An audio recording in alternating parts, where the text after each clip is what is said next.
पिताजी धर्मम भजस्व। ऐसा ज्ञानोपदेश दिया, आत्मदेव को वैराग्य हो गया और आत्मदेव घर छोड़कर चले गए। फिर ऐसी कथा है, आत्मदेव के जाने के बाद गौकर्ण महाराज ने सोचा कि भाई मेरा भी मन नहीं लग रहा है, क्या करूं। वो भी तीर्थ यात्रा पर निकल दिए। अब घर में धुंधकारी और उसकी मां धुंधली, ये दो बचे। मां थोड़े दिन और सहन करती रही। एक दिन मां ने भी जब धन देने से मना किया ना, तो आज अपनी मां को भी उसने पीटा, बाल पकड़ करके धरती पर पटक दिया और मां को भी उसने पग प्रहार किया, मां को भी मारा। तब धुंधली बहुत दुखी हुई और घर के आंगन में ही एक कुआं था, उस कुएं में कूद करके उसने सुसाइड कर लिया, आत्महत्या कर ली। अब अकेला धुंधकारी बचा, परम स्वतंत्र न सिर पर कोई बोलने वाला नहीं। अब तो 5 वेश्याओं को घर में ही लेकर आ गया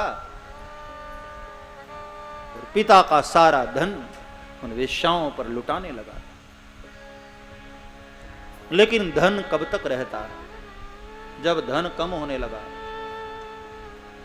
तो अब उसने चोरी शुरू की, क्योंकि वेश्याओं का कोई प्रेम देम नहीं होता, उनको तो धन चाहिए होता।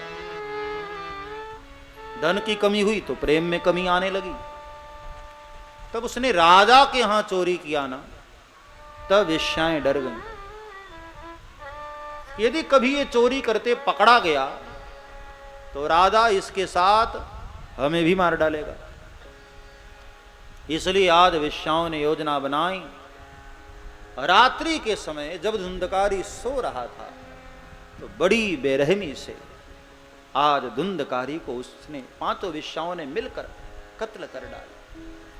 तड़पा तड़पा कर बड़ी बेरहमी से मारा, जलती हुई लकड़ी मुंह में डाल दिया, फिर भी न मरा, गला दबाकर मारना चाहा और अंत में तो हाथ पग बांध कर कुएं में धक्का दे दिया। और ध्यान देना, अकाल मृत्यु से मरा, इसलिए प्रेत योनि में गया।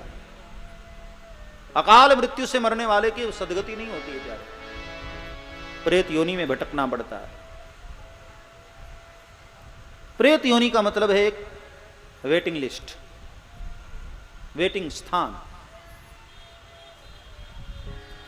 जब तक अगला शरीर खाली नहीं होता है और आपने अपना पहला शरीर छोड़ दिया तो अगला शरीर खाली नहीं है तो क्या करोगे? बोले इंतजार करो। इंतजार करना पड़ता है। देखो, बहुत अच्छी आत्मा जो है, बहुत महान, वो भी जल्दी से मुक्त नहीं होती है, और बहुत दुष्ट जो आत्मा है, पापी आत्मा है, वह भी जल्दी से मुक्त नहीं होती। दोनों को प्रतीक्षा करनी पड़ती है। क्योंकि महात्मा बुद्ध जैसे लोगों को आना हो ना, तो वैसे माता पिता भी तो चाहिए। और हिटलर जैसे लोगों को आना हो तो ऐसे खतरनाक माँ बाप भी तो चाहिए ना, जो उसको गर्भ में रख करके जन्म दे सके। प्रेत योनि में भटकना पड़ता है फिर दुष्ट आत्माओं को। तो आज धुंधकारी मरा, प्रेत योनि में गया। इधर जब गौकर्ण महाराज तीर्थ यात्रा कर रहे थे ना, तो उनको पता चला कि सब मारे गए। तो उन्होंने गया में जाकर के अपने भाई के नाम से श्राद्ध किया। और एक दिन गौकर्ण महाराज अपने गांव लौटे तो उसी खंडहर घर में रुके, क्योंकि कोई था नहीं तो घर भी खंडहर हो चुका था। तो आधी रात को वहां धुंधकारी प्रेत बनकर रहता, भैंसे का रूप लेकर, घोड़े का रूप लेकर, सिंह का रूप लेकर डराने लगा गौकर्ण महाराज को। सकृन्मेष सकृदस्ति सकृत महिषो भवत्, सकृदिंदः सकृताग्नि पुनश्च पुरुषो भवत्। गौकर्ण महाराज समझ गए, जरूर ये कोई प्रेत है। हाथ में कमंडल का जल लेकर इसके ऊपर छोड़ा, इंसान के रूप में प्रकट हुआ। वो पूछा, कौन हो तुम, क्या चाहते हो, क्यों डरा रहे हो मुझे? तब उसने कह दिया, भैया अहम भ्राता त्वदीयोस्मि धुंधकारीति नामतः। भैया मैं आपका छोटा भाई धुंधकारी। गौकर्ण ने कहा धुंधकारी, लेकिन मैंने तो तुम्हारे नाम से श्राद्ध कर दिया था ना। धुंधकारी ने रोते हुए कहा भैया गया श्राद्ध करने से जो छोटे मोटे पापी हैं ना वो तर जाते हैं, लेकिन जो बहुत जघन्य पापी है 100 गया श्राद्ध से भी उसकी मुक्ति नहीं होती है प्यारे। गया श्राद्ध सतेरनापि मुक्तिर्मेन भविष्यति, याद रखना 100 गया श्राद्ध से भी कहीं कहीं पापी ऐसे हैं जिनकी मुक्ति नहीं होती है। आजकल पापियों में भी कैटेगरी होने लगी। हाँ, छोटे दर्जे के पापी, 2 नंबर के पापी, नंबर 1 VIP वाले। हाँ, 100 गया श्राद्ध कर दो तब भी वो मुक्त नहीं होते। मेरे लिए कोई और उपाय करो।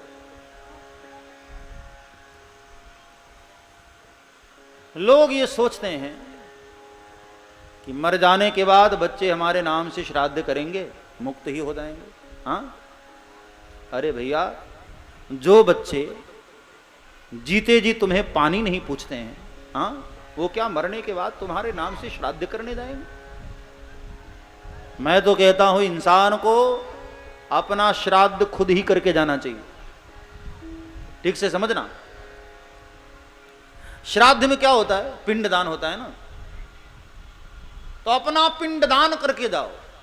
सब्सक्राइब करें श्री चिन्मयानंद बापू जी के YouTube चैनल को और हमारे वीडियोस को सबसे पहले देखने के लिए बेल आइकॉन को दबाना न भूलें।